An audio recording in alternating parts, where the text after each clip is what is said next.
Have you ever looked at a really large number and thought to yourself, how do I even go about beginning to read such a large number? Well, the answer is learning the place values of the numbers. And that's one of our biggest focuses in math in third grade. Because we're going to be talking about value so much over the next couple of days and weeks, I usually like to start with just learning how to read larger numbers. And part of us getting to that is just remembering, having kind of a review really of the last couple of years of place values of numbers. So that's what we're going to be working on this week. So our math focus for today is I can read, write, and represent numbers up to 10,000. So as we begin, this is going to be just a really quick lesson today. As we begin, I want to remind you of the different place values. You're going to be doing an activity later on this week where you're going to be making your own place value chart that will hopefully help you read these larger numbers up to 100,000 as we go on. But we're going to just start by showing you this chart that I made right here. And you can see as the chart gets larger, it progresses this way. So we start over here, start with the ones. Here's the tens, here's the hundreds, here's the thousands, and the 10,000s. Pause it and think to yourself if you can remember what place value comes next. Anyone?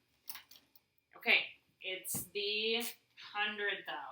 And your job in third grade is to be able to read numbers all the way up to the 100,000s. Now, I have no doubt that many of you can do that already, but it's good to practice. HUNDRED thousands, USANDS.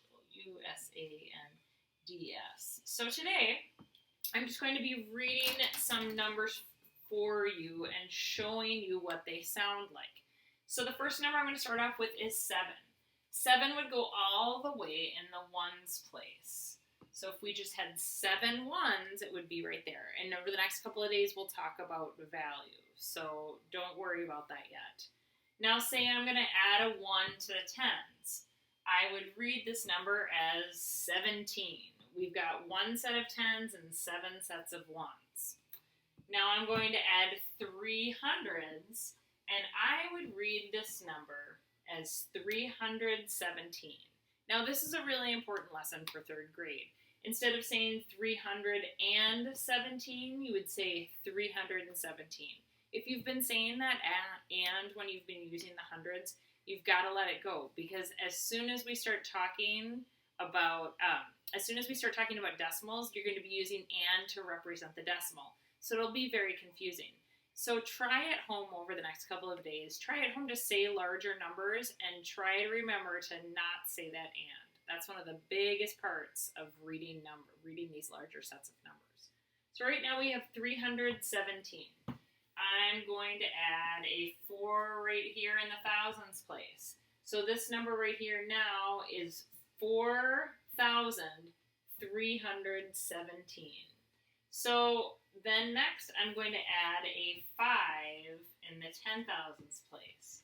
Now I have 54,317.